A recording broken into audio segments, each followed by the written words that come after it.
Hi, and thanks for watching Wise. Okay, so this week we're going to have a look at Space Engineers.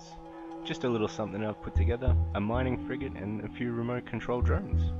And as always, subscribe and there'll be more each week. Alright, so first off we'll have a look at the main ship, the frigate.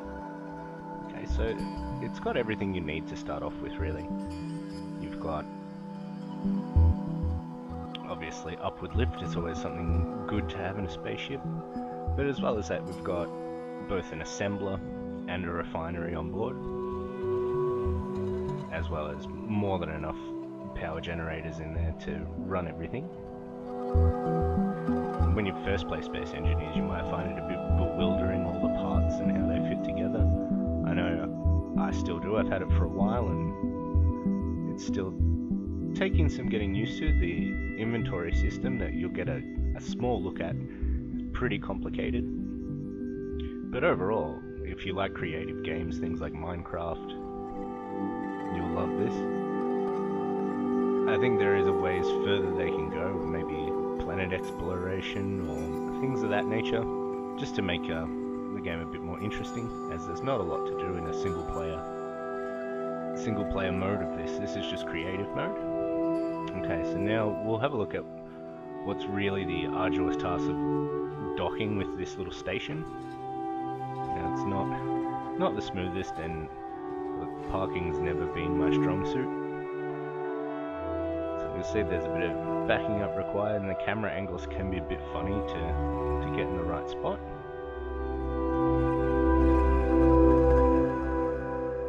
Okay, so we're nearly there. It's back, up, forward, down. It's like trying to do Mortal Kombat cheats. Alright. So we're nearly there. Let's try and rotate the camera and get a better view. Well, sort of. Let's try and level out and get back down there. Forward. Right. Okay, now you would think that we'd be close enough there. Or it looks like we'd be close enough. But let's have a look at what happens. Let's get out and we'll see how close we are to actually coupling onto that. Camera angles are confusing and a bit annoying.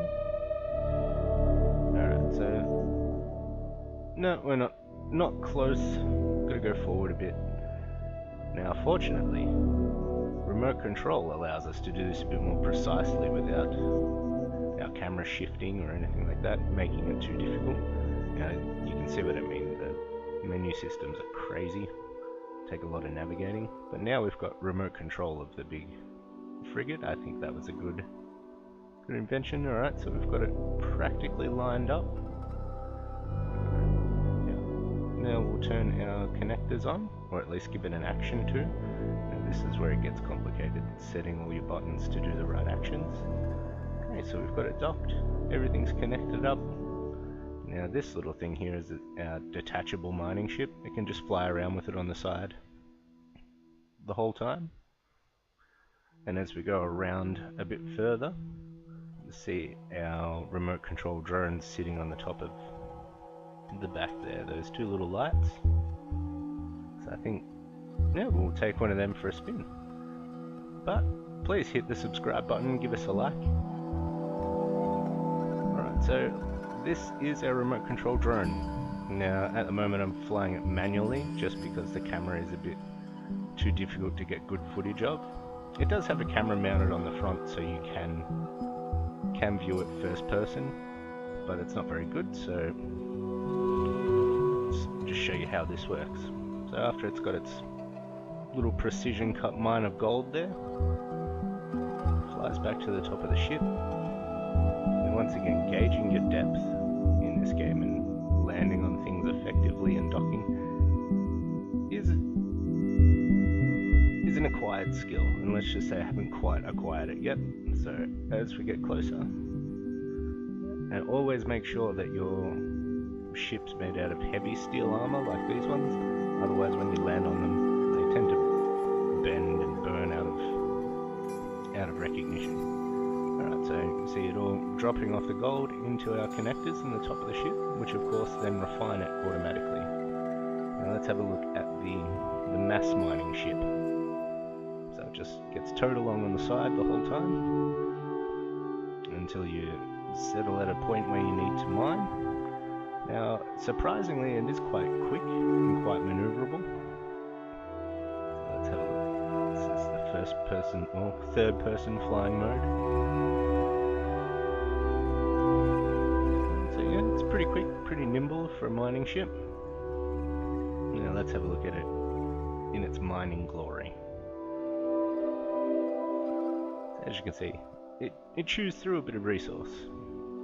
Pretty good, and the inventories are filling up quite quickly. I think at this point there was about 41,000 kilos of metal, about the same of stone, because there are two large inventory containers on the back, so this thing can float around for a long time on its own steam, collecting up resources.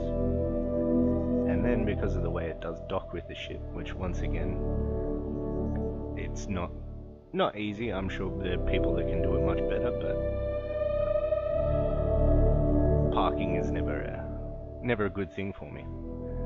Alright, so we're trying to line it up, but once you do get it lined up, all these resources can be transferred pretty much instantly over to the refinery, and then the assembly board on the ship itself, so you can really just cruise around asteroid to asteroid in this ship. Now there's heaps of other things out there that people have made, and it's worth having a look at some of the videos just because they are ingenious. I think this is a great game for anyone that loves creative games and doesn't need to necessarily see a point to the game. I think that's fair.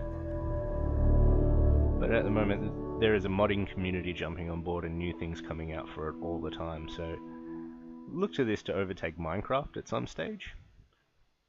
It is quite cool. Alright, so we've got the ship connected. Yeah, it's a nice thing, everything's being transferred over. As you'll see in the inventory, all trickling through. But yeah, if you like Space Engineers, let us know in the comments. But as always, see you next time. Thanks for watching. Don't forget to hit us up on our Twitter and our Facebook. And for weekly updates and more videos, subscribe. See you next time. Stay wise.